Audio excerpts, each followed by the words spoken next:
Welcome back to the Star Trek Convention. My name is Heather Ferris, and I'm your unofficial host for STLV 2019. And I am here with Fred and Rocky. And we are going to be watching the next panel. And the next panel is an Enterprise panel, and it has Connor in it. Now, this panel was added because of Connor's unavailability on the first day. Yeah, so you guys get something that wasn't on the schedule. Okay, you guys, here's the panel. I hope you enjoy. See you afterwards. All right, so I've got Connor, who could not be here yesterday, so he is here today for us. He's flying solo. Please help me welcome Connor Trinneer.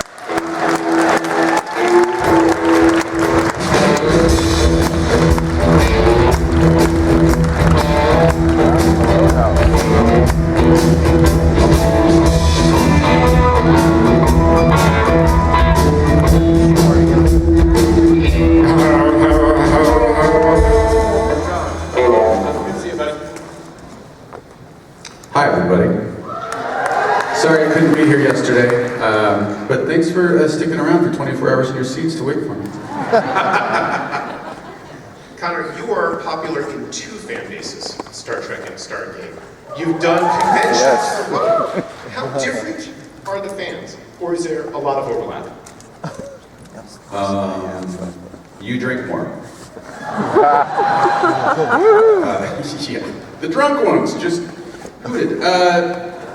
In terms of conventions, I mean, you're all there for, especially, creation convention, you're all there sort of with the same idea of the schedule and all that. I don't really, there's a big crossover too with Stargate and Star Trek. Yeah, a lot of people have been on both, Yeah. including Jolie. I find Star Trek actors to be, or fans to be a lot more attractive. You're not playing to the base, are you? Well, funnier. Overall better dressed. No, this is an absolute truth. By far, you're more into costumes. And probably some other things that I'm not going to mention. Now I'm going to go out there with this question. If someone came with a budget to shoot a short film that let you play Trip and Michael interacting with each other, how open would you be to that? And how cool would that be to do? That'd be awesome. I had never thought of that. Yeah, I'd do that in a heartbeat. Kickstarter, everybody. Somebody make Yeah. it all. All right, we're going to get into Trek in a minute, but I wanted to ask you. $10 million. His fee will only be $999,900. $10 million. And the rest are all volunteers. There you go. Now, another role that you played that not everyone is aware of is George W. Bush in the Tom Cruise film American Made. Did everybody see him in this? You guys familiar that he played this? I did not see that. If somebody said to me, hey, we've got the perfect actor to play Bush, don't be offended. You're not the first person I think of. How did that come about, and what was that experience like for you? I'll start by saying somebody sent this to me. You know Vice, the channel Vice, and they have like an online, a YouTube channel. One of their film reviewers, excuse me, he rated the people who played presidents. And sure enough, like, they had actually sent it to me and look at this point, because it's like a half an hour long. And he loved it. He was like, you got the walk, you've got the head gate, and now I've been told this a lot, especially without my glasses on. I can play Bush. And I always like, shut up. I mean, shut up. I want to. And so I had an audition to play, and my agent always thought the same thing, and I had an audition for American Made. And it's not a long scene, it's one scene, and it was actually longer in the audition, and I walked in, I sat down, I did the audition, and she goes, do that again. I was like, all right. And I did it again. And And she was like, not all the time, but sometimes, right here, you look just like, and you sound like. And I was like, yeah, I told her. She goes, do it again. I said, lady, I could probably do this all day long. And she's like, listen, I don't know what's gonna happen, but as far as I'm concerned, you're it. And I was like, yeah, you hear that a lot. And I was like, oh great, thanks. In fact, usually when you hear that, you never get it. So I was like, yeah, awesome, cool. And then I was also a little petrified. It's one thing to play a character that you've invented, developed. It's a whole other thing to play a person, a live person, and a person everybody has an opinion about, and everybody who's either mocked or played or what have you. So, and I'd never worked across from, well, someone like Tom Cruise before, and I'd always said, like, it didn't matter who I work with, you know, we're just actors. But it does. It does. Because that next morning I get in the van and I had like a half a cup of coffee and I'm like, you're not gonna barf, right? Don't barf. Barfing would not be cool. So I had like a mineral water, got over it. But then the other thing that I had to contend with was the fact that I was going in to play George W. Bush in front of complete strangers who didn't know anything about me, who were all going to be very like, is it good or is it like, it's awful? So I do, you know, we do multiple takes, multiple setups to decide which one they're going to use for the film. And I do the first setup and the sound guy walks up and he's like, so do you do him for like conferences and stuff like that? And I was like, I've never done this before. And he was like, you gotta be kidding me. And I said, no, I'm not. This is my first George W. Bush. And that gave me a lot more confidence to really feel, I mean, I was less concerned about Tom Cruise than I was concerned about like everybody else believing that I was George W. Bush. And then I saw you recently on 911.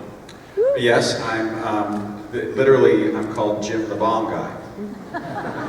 On my trailers, it's Jim the Bomb Guy. And then IMDb, which I never trust, has Wiley Para, Better Angels, and also Dark Harbor as completed upcoming projects.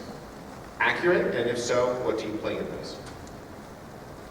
If not, I'll reword the question. No. Riley Para it's on an online network called, I don't remember. Somebody Google it while we're chatting, please. Tello Films.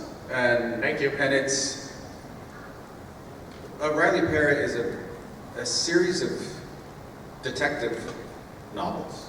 And they sort of take place in the supernatural world, and the story goes is that angels and demons have come back to Earth. How convenient that they chose Earth to come back to for this story. And they're doing an epic battle for the souls. And I play an angel with a dirty face, if I can put it that way. And then Dark Harbor is this movie I shot last October in Maine, where I play a small town sheriff in Dock Harbor, Maine.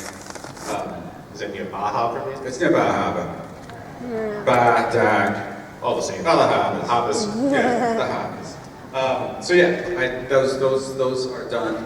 And anything else that you're completed or got coming up? I'm in season 2 of The Purge TV show. You know The Purge, any of you? Yeah, come on, based on movies. Yeah. So they did season, obviously, 1 last year, and this is. Actually, I'm not supposed to say anything more than I am in The Purge. And I play. You just have to watch it. Okay. But I'm shooting that in New Orleans right now. In fact, I'm leaving here Sunday morning to go shoot some more of it. I may see you out there because I'm going out to watch them shoot Bill and Ted, the sequel, which is shooting in New Orleans. Oh, really? Wow. Cool. So let's revisit your time on Enterprise. First, how much do you miss the job, the character, your cast and crew, and of course, the paycheck? In no particular order. Well, I'll give you an order. The character, the money. What else was there? Cast and crew, and the job itself. Oh. Job itself, character, cast, job itself, character, paycheck, cast, and crew. That's what it is. Job and character are linked into paycheck. The cast and crew had nothing to do with it. Good answer. If I walked into your house, Connor, would I know you were ever on Star Trek? Do you have photos on a wall somewhere, a script on a bookshelf? You wouldn't even know I'm an actor. Really, why not? Because that's obviously a purposeful choice. Is it?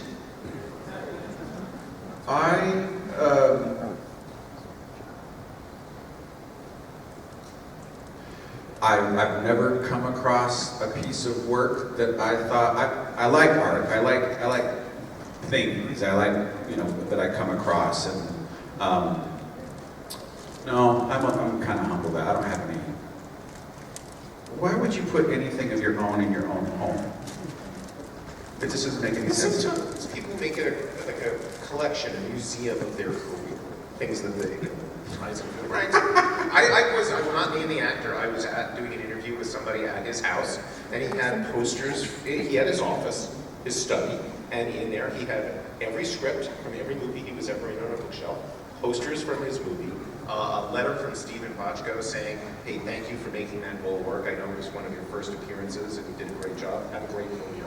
Stuff like that. I have all of those things in a manila envelope in the closet. Now, if I get a Tony, Emmy, or an Oscar, it's the first thing you're going to see when you walk into the house. Until then. But until then, I don't have, I don't have any interest in that. No worries. There's a lot of other stuff that I'd rather put up on my wall than something to do with me. Hey guys, I want to open this up to you guys to ask questions. So let me ask one more, and if anybody has questions, come on up to the microphone, or I will keep winging it. Trip was a pretty cool character, and I think everyone here would agree. We got to know him pretty well during the 4 years on the show. How satisfied were you with the evolution of the character in those 4 years? I don't think I could have been more satisfied. I had this real singular luxury of a life of a character. When the show is over, he's dead, And come on, everybody here knows that, right? Because every time I'm in Vegas and I bring up that he's dead, so I hear this, no! Spoiler! Do you not have the internets where you're from? No! Too late!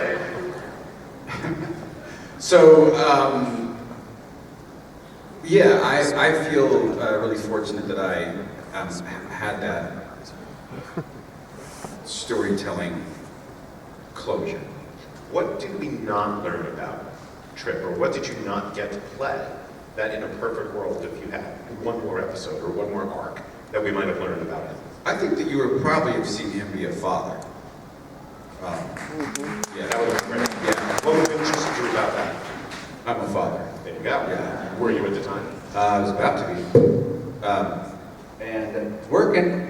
And then the thing about my character was they would ask at the beginning of the season, hey, is there anything that you'd like to explore or something like that? And at the end, they would, in the exit interview, as it were, would ask me how it went in the year. And I was always blown away by the kind of things they got me into. And I really appreciated it. So Yeah, it must have. I would have said, I'd like to have been pregnant, but I was pregnant. But it must have been great as an actor to say, hey, I love this interests me, and then to have them deliver on it. You don't get a lot of that in Hollywood. On any show. Well, yeah, you don't, but the thing is, the other way around. It's like they do it already, and then you look at it and go, man, it's awesome. Because I never gave them any, like, you know, I think Trip he'd like to be in a Wild West episode. I never said anything like that. I always just thought and said, you're doing a great job so far, so let's just, you know, keep on keeping on with how it's going. Great, let's go to the fans. Hi, so there's a fan theory that Trip didn't actually die, that Section 31 revived him and pulled him into their ranks, and so that was a precursor. Have you heard that before? And if so, in either way, what are your thoughts? He's dead. Thank you for your question. Good night. But you've heard all of these conversations. I have, you know, and I take that as quite a compliment. And well, listen, nobody ever really dies in science fiction. So, is Trip dead, or is he just mostly dead? There you go. So, yeah, I mean, also, you know, they cloned me. Maybe there's a little bit left. Can never have enough Trip. Over here. Hi, I've heard you say that when you first got the job, you were told that the character would be Southern, but you didn't know what state exactly. In the first season, they made Trip a fan of the University of Texas water polo team. No, that's the captain. Well, he was for one of the California schools, and Trip rooted for Texas. I was going to ask... Trip liked water polo? I know nothing about water polo. Oh, but Trip liked water polo? He was learning about it from Archer. That slipped by me. It's a great sport, but anyway, go ahead. But I was wondering if there was ever a plan to make Trip from Texas, being a Texan myself. So when I got the job, there was no script. And we just had the audition scenes. Good old Southern boy. All right, so I was doing this, I've been doing recently, I'd done a play in New York where I played this kid from like a small town in Oklahoma. And, you know, had done the research and, you know, developed an accent for the part, which I used for my audition. I was like, sure, good old Southern boy, I'll do that.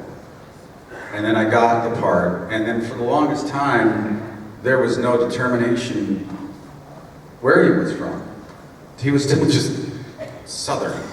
And then like halfway through season 1, it comes out in the script that I'm from Florida.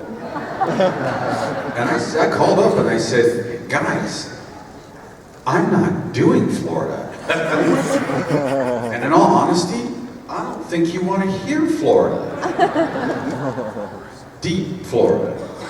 And they were like, they're never gonna know. And I was like, the people from Florida are gonna know. And any other point in the South. And they were like, no. And I said, well, listen, I thought he was from Oklahoma. Sort of like, you know, he was into NASCAR, and you know, he was a young genius with motors and engines, and the captain found him. No, nothing like that at all. So, where was he from? Clearwater and Tarpon Springs? Where's Trip from? Tarpon Springs. Anyway, so Make-A-Wish Foundation. Family comes from Tarpon Springs. And I'm like, oh, no. And part of the day is they want to spend some time with me, and the dad said, you know, I want to thank you for one, playing a Southerner who's intelligent, who comes across as intelligent. And the other thing is, I don't know how you nailed our accent. And I just sat there and thought, and just said, it's a gift. You should have put it in your house. That would have taken care of, killed all those birds with one stone. Let's go over here. Thank you for being here. I just wanted to ask you this question. Now, your character is a very open and friendly person. He talks a lot about his background growing up, you know, what it was like as a kid. Although we never really see it except in relation to Captain Archer in that one episode. I was wondering, is there anything you would have wanted the audience to see about your character's background, whether as a flashback or just going home before the attack on Earth? I think that we should have seen Trip as a small-time petty criminal. But that would have made it kind of dynamic. You know, I never really thought of that. I thought it was interesting that the role of his sister in his life and how it affected him was really, well, especially valid for the times. You know, one thing that you can't forget, and I think a lot of people don't make the connection, is that you can't watch our show without knowing that 9/11 affected it significantly. In the storytelling, in the way in which we went about finding and telling stories, and that, you know, unfortunate, catastrophic act of terror affected everybody and it affected us in the story. So, yeah, you have to remember, I don't know that we would have ever gotten out or away from that kind of underlying theme that really prevailed in the show. You know, season 3 was literally a reaction. So you would have to wonder, was it important to go into Tripp's childhood? You know what I mean? How it related to everything that was really happening in the zeitgeist with what had happened in New York. Thank you. Thank you. Let's go over here. Hi, I had the opportunity to talk to you 10 years ago at the convention in Vancouver. Do you remember this comment? Does he look familiar? Is that had I had knee surgery? And you. You don't even remember. Wow. He really made an impression. Go ahead. And I know that you had actually been at conventions long before that even, and it seems that the cast of Enterprise embraced coming to conventions a lot faster than the cast of some of the other shows. I know that it took years to get some of the TNG and the DS9 people to start coming out with regularity, but the Enterprise cast has been a focus and a part of the conventions for a very long time. Is there any particular reason why you might think why the Enterprise cast in particular has been so quick to become part of the convention circuit or part of the convention community? I think because we thought we might get canceled after season 4 and we're gonna need money.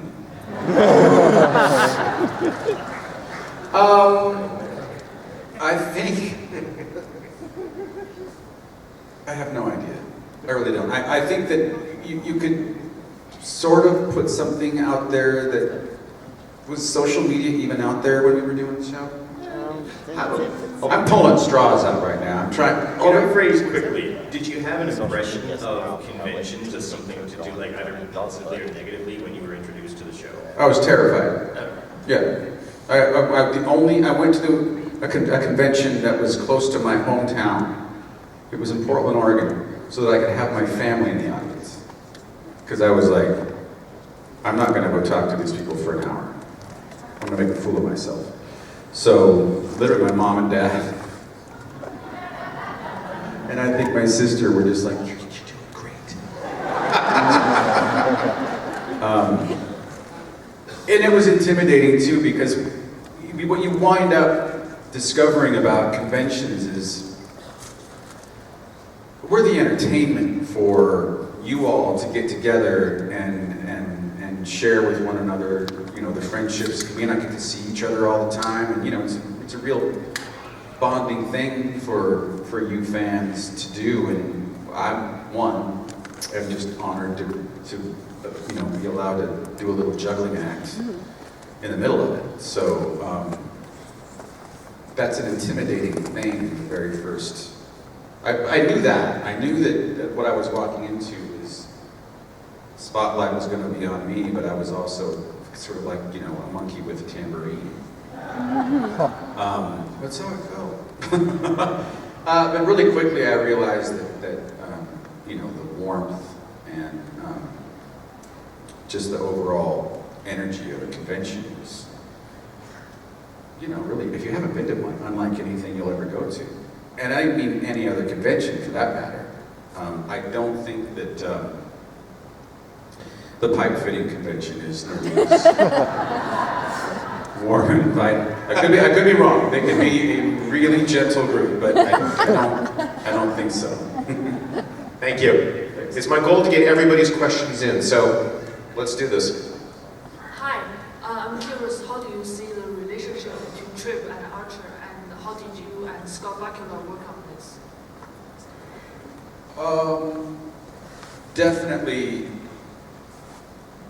I think that Archer took Trip under his wing and helped him along. One, because Trip was talented. So I think that Trip was definitely thought of, I think Trip thought of his relationship with Captain Archer as very good friends, but definitely as a protege. And that was never ever explored. It would have been too soon by the time we were done with that. But we never talked about it. You know, there's only so much you want to push a story without having a support behind it. You know, sometimes you need to live in the story that it is, and in the relationship that it is. And I thought that I really liked our relationship. I really liked it. And, you know, Scott is such a wonderful human that it was easy to work with, and it was easy to know, and, you know, overall, mensch. Following up on that, I know Scott used to do an annual Christmas party that everybody went to, and it was kind of your reunion annually. Does he still do it? Do you still go? I don't know, we don't get invited anymore. No. So sorry I asked that question. No. I bet they're having a great time. I don't know that he does. You know, he's got NCIS New Orleans, and May not be home to do it. may not be home to tinkle the keys, the ivories. So let's go over here. Hello. My husband and I are both in the Stargate, Star Trek crossover category. I was wondering, as an actor, which do you enjoy playing more, the hero or the villain, and why?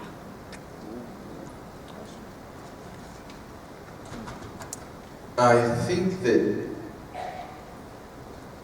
the answer lies in how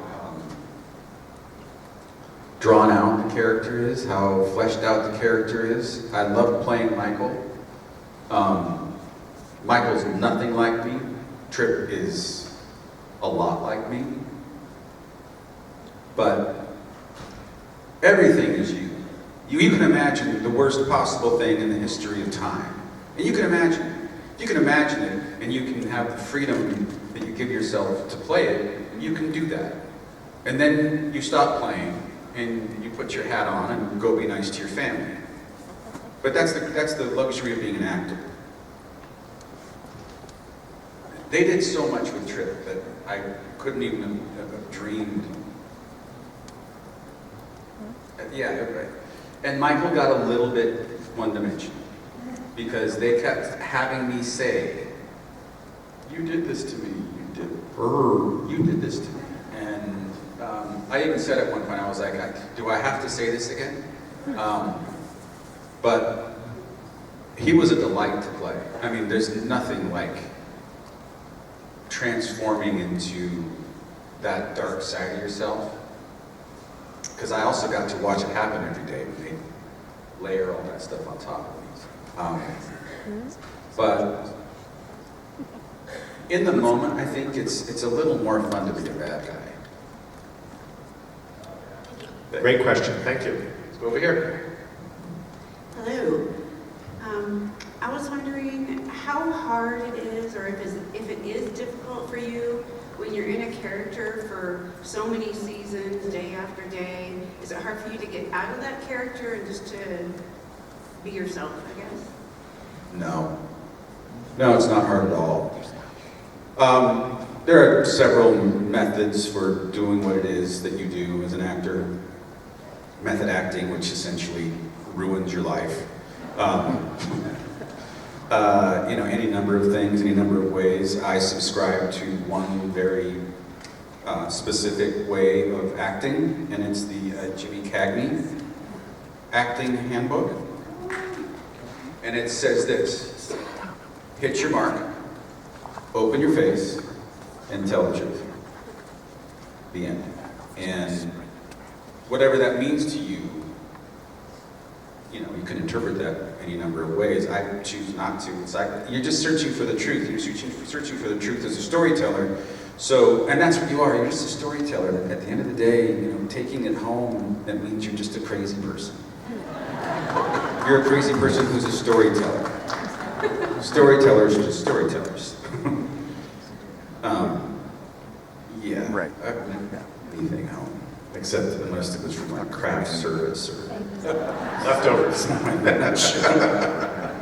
Thank you. Thank you. Let's go over to your left. Hello, Connor.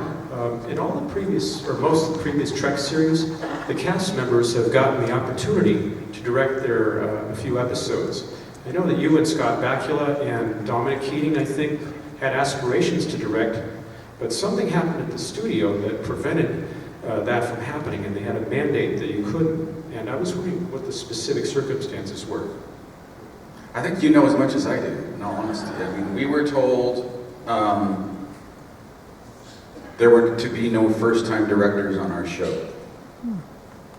I think partly because, was it in our first season? The people who were fans of our show and fans of Star Trek in general, they all got fired. The vice president of Paramount,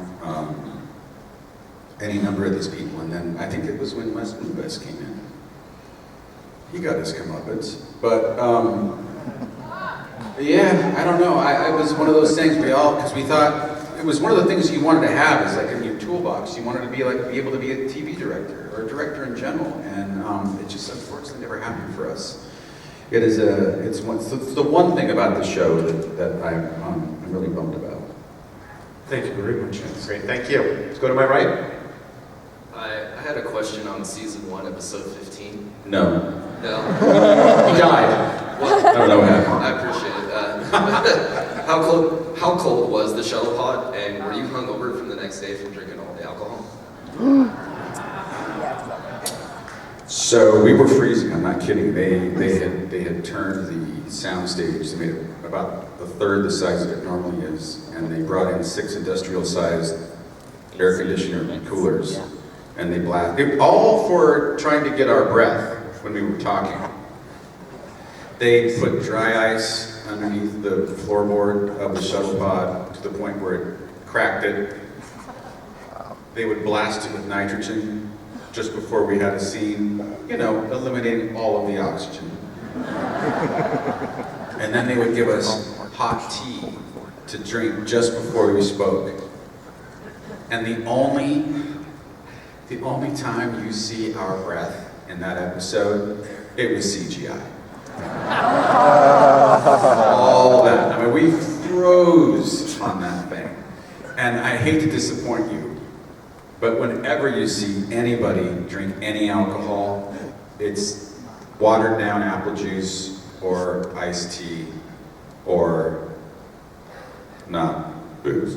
Because oh God, the amount that you have to drink. I always look at people when they're smoking a cigarette in a scene and I'm like, oh my God. Yeah. You had to smoke that cigarette all day long. Yeah. I was actually in a scene one time. I had a small part in the HBO movie 61 about Roger Maris breaking Babe Ruth's home run record. And I'm playing a sports writer. And we're all in the sports writers' room, and they were like, "Who smokes?" And I was like, I did that. I was like, "Yeah, I do." A couple other people put their hands up. I've never been so ill in my life. We spent all day around this table where we're all, Seymour Cassell's in that scene, and he's smoking a cigar, and there's really no ventilation. It was awful. And from that point forward, I was committed to never, ever smoking in a scene again. Sure. You look at Bogart, and you think, no wonder you died at So young. 52. Right. A lot of them. Yeah. Let's go over here. Smoking's bad for you. Boys and girls. Yeah. Vaping isn't any better, especially if you're 15. Yes.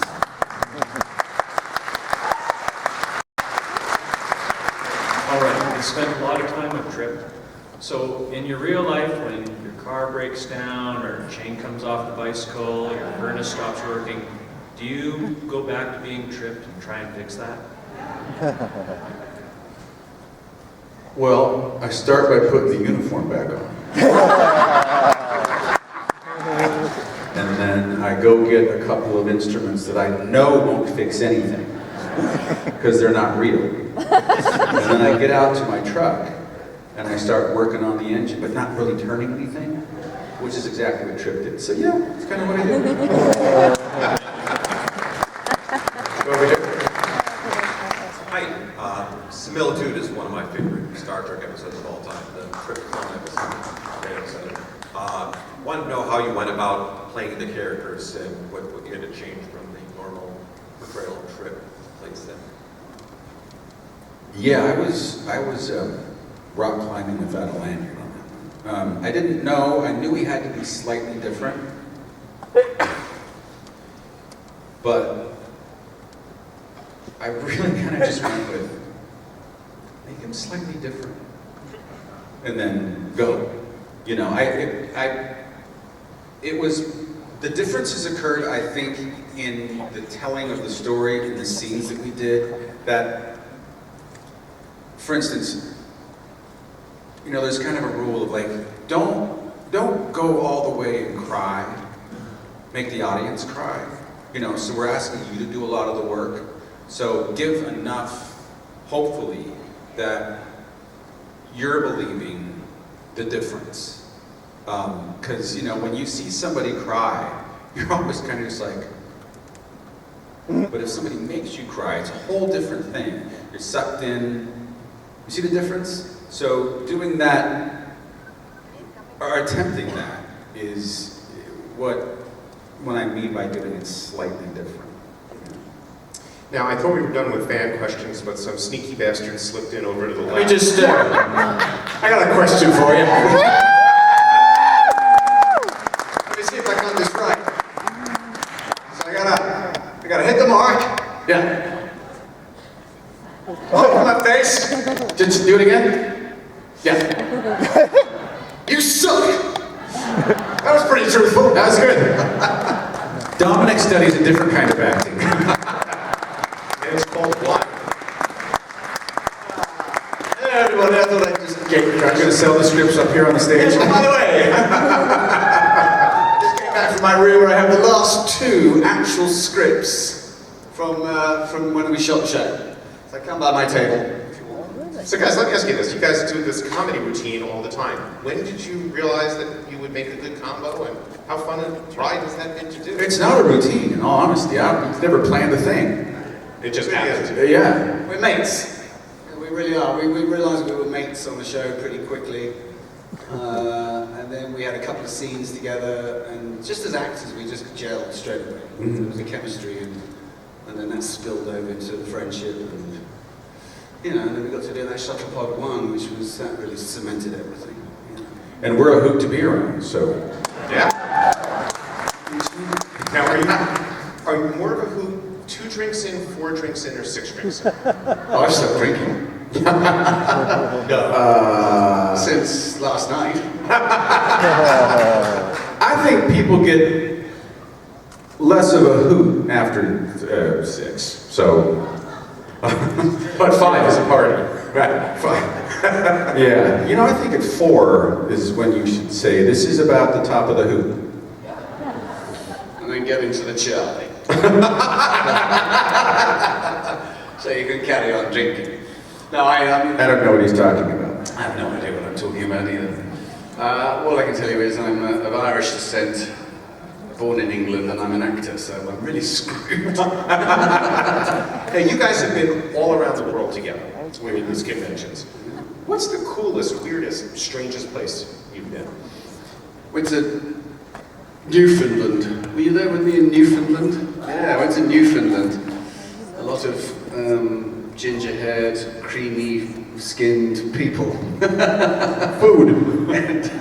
And it was pretty strange, I have to say. God, where else? I mean, you know, I've been to some strange little places. Like, I did one in Scarborough, in England, like a year and a half ago. You know, I never just. Where's that? It's up on the northeast coast under Hull. Yeah, none the wiser. It's Brexit country. I mean, it's usually less unusual places that we get to go together at. I mean, if we find ourselves, you know, in these smaller conventions, you know, they only really have enough money for one. But we've been... Yeah, I heard you're going to Brazil. He's going to Brazil. I'm going to Brazil. I was ticked off about that. But we'll always have Spain. We will.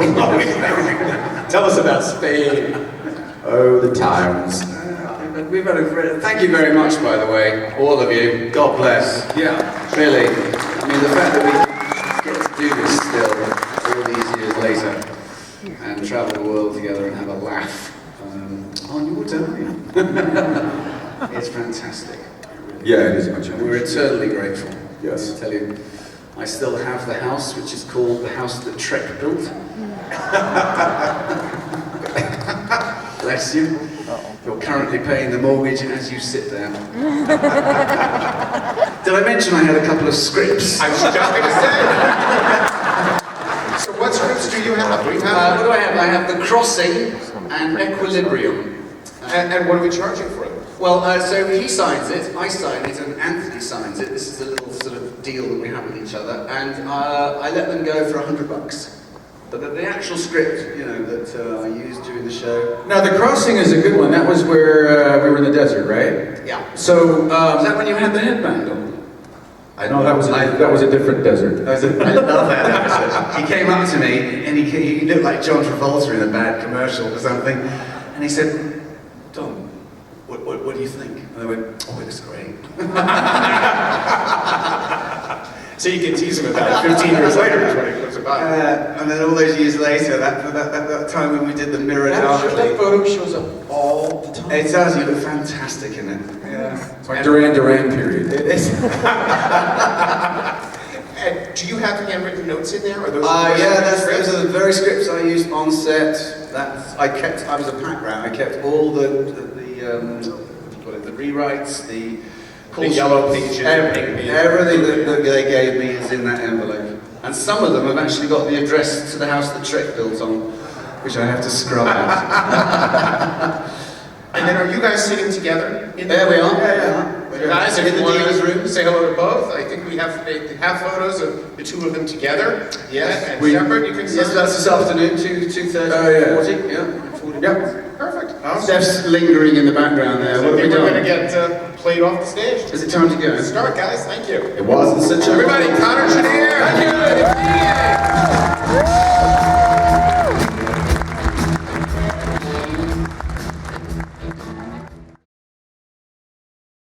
And we are back. I hope you guys really enjoyed the. You guys like it? Oh, definitely. Connor's a great guy to listen to. He's got great stories, and I love his presentation. Yeah, me too. I'm all thumbs up. Yeah, I love Connor. Totally. I really liked when he talked about being George Bush. I thought that was really relevant. We know when you're an actor, someone that you create, and therefore it's not as big of a deal to get it absolutely perfect. But when you're impersonating someone, it's so important to get everything perfect, especially if a lot of people know that person. So I thought that part of the panel was a really interesting deep dive into acting and what you have to do as an actor. What did you guys think about it? Well, I appreciated the story of the sound guy coming up and miking him up, and you do this all the time? No. First time. That's always a fun challenge. That was a great compliment too. It shows Connor's range of abilities to act in different styles and formats. Yeah, definitely. I completely agree. And another thing he talked about is he is in season 2 of The Purge. Seriously excited about that. Now, have you guys seen The Purge? I'm going to run and hide because I still haven't gotten to any of the Purge movies or anything. Have you? I've been slacking. No, unfortunately, I haven't had a chance to get to that. I've seen bits and pieces of the movie, but no, I haven't really gotten into that yet. Don't feel bad. I haven't either. We all need to get together and we need to watch The Purge one day. I appreciate the premise. Yeah, totally. Purge party. Yeah.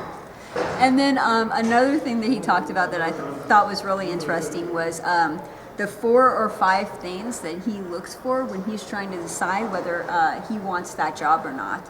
And I believe those things were the job itself, the actual character, and then number 3 was like the paycheck or the salary or whatever, and then 4 and 5 was the cast and the crew. So what did you guys think about that? I thought it was interesting because a lot of times there's a stereotype that actors are just in it for the money, and his priorities. While money's important, his priorities are what is the task, the actual role that he's playing. Yeah. So he's looking for roles he likes that maybe stretch his acting abilities in a little bit. Yeah. Yeah, you want to have something that make it exciting for you. Right. Do something I haven't done, maybe. Play a villain. Play a villain. hero. Play a good guy. Play a woman. I don't know. Well, they've done that too. Sure. Yeah. Nothing wrong with it. And I really liked too how they talked about like him having a Southern accent, and how they didn't really define what Southern meant, like where exactly Southern was, and then he finds out much later that it's like the lowest part of Florida. By the way, your accent, as we're multiple months into the show. Yeah. Right. Totally. Right. And this is Connor playing Commander Tripp. On Enterprise, so yeah. Yeah, I'm sure he was mentally thinking, come on guys, this would have been information that would have been great to know a few months ago. Very useful information, yeah. Like, needed to know. I thought that was really interesting. That was a humorous story, definitely. Yeah, and then I was actually really surprised. I mean, I shouldn't say I was surprised, but I sort of was surprised when he said that 9/11, it impacted the whole crew, it impacted the story, impacted the show, and impacted everything. It impacted everything. Yeah, and I mean, it makes sense. It was on right when it was happening and everything, so it completely makes sense. What did you guys think about that? I thought it was an interesting comment. It provided some good insight into why the series kind of went in the directions they did. If 9/11 had not happened, who knows if the Zindi story arc would have occurred. Yeah, that's a good point. It might have been totally different. It might not have been a season-long thing either. Yeah, that's a really good point. Yeah. Shows took an interesting turn because you get shows like Battlestar. It's just they wanted to come out and be gritty and dark with that anyway, but because of 9/11 it fits. They get more serious issues. Something like DS9 did too, because they were talking about terrorism a lot. So yeah, but DS9, all that terrorism, it was before the 9/11. Before 9/11, right, but it still was important. Important subject to be covered and not being covered traditionally. Exactly. So you have a show like Star Trek bring it out. So that's a good point. It's a sad reflection on the life and times. And it wasn't just Star Trek that got affected. I mean, television in general got affected. Like I remember, like a lot of the late night, talk shows, they struggled for a little bit to figure out how to respond. And yeah, it was just a surprise for everyone. Yeah. And how about you? Did you see anything that you wanted to discuss about the panel? Another interesting question that came up was regarding the preference of playing a hero or a villain. Yes, definitely. Yeah, because one thing that was mentioned was actually Connor has had a prominent role in 2 sci-fi series. Obviously he played Commander Tucker in Enterprise, but he also played a villain, Michael, in the Stargate Atlantis series. And while he said that playing Commander Tucker is more like himself in real life in terms of the qualities and attributes, playing the villain Michael was actually a lot more fun. Well, I shouldn't say a lot more fun, but in some ways he said it was more fun. I think it's just different, it's like they're playing something completely different than what they are, and I think that was the fun part. Right, you get to explore, some alternate ways of acting that, you normally wouldn't do. You get to use the darker psyche and all that. Yes, Yeah, exactly. Totally. And then another interesting thing is he was asked to compare the fan bases Yes. for Stargate and Star Trek. And that was interesting. Yeah, Trekkies dress up. Yeah. They're looking good. More cosplay with Star Trek. Yeah, definitely. Yeah. And Also, I thought it was interesting too that they talked about with Enterprise, there was no first-time directors on the show. They wouldn't let anyone be a first-time director, and I thought that was interesting. But it's like, how are they supposed to learn and grow and actually be directors if they aren't given that chance to begin with? Yeah, that's one of the things. It's interesting because on the other Trek shows, you hear about the actors that move up to become directors. They had the whole directing, quote unquote, school. They would have people go and follow, shadow other directors, and then learn the process, and then they get an episode to do and actually do the whole thing, direct it all. And I think the Next Generation was really big on that too, and that's how Frakes became a director and everything. And Yeah, and LeVar and Roxanne, and well, she was Voyager, but yeah. Yeah, I believe Connor said that part of it might have been due to changes in management. Yeah, they weren't interested in doing it. CBS, Yeah. Interesting. Yeah, it is. Definitely. It's unfortunate. It would have been a great opportunity for someone to try out directing. And then another thing that they talked about too was the actors that you see when they're actually on the show and they're drinking, they're not actually drinking. However, when they're smoking, they smoke a lot. But when they're drinking, it's only like apple juice or it's iced tea. It's always exciting as a person who knows how to edit to watch a show and know there's a bottle of something or a glass of something, and keep an eye on that throughout the scene and see how the levels change Yes, on exactly. every angle. It's like, oh, something's fishy here. Continuity Yes. error. Well, plus, I think there's a good practical reason why you don't want to drink real alcoholic beverages. Well, yeah, that's Yeah. obvious. Yeah. Well, I mean, if you're just doing one take, it's probably no big deal. But if you're doing several retakes, It's not a good idea. Yeah. You want to be focused. It's kind of one of those, don't try this at home, kids. Yeah, exactly. Totally. they'd be staggering on to the next scene. Right. Yeah. You want them to be able to remember their lines and say them correctly. Yeah. Yeah. Think about that. Yeah, totally. Exactly. I think that's pretty much does it for today's panel. Is there anything else that you guys want to talk about before we end this? Well, I think we've covered all the major highlights. It was an awesome panel. Yes, I think everyone that was there enjoyed seeing it. Me too. Yay.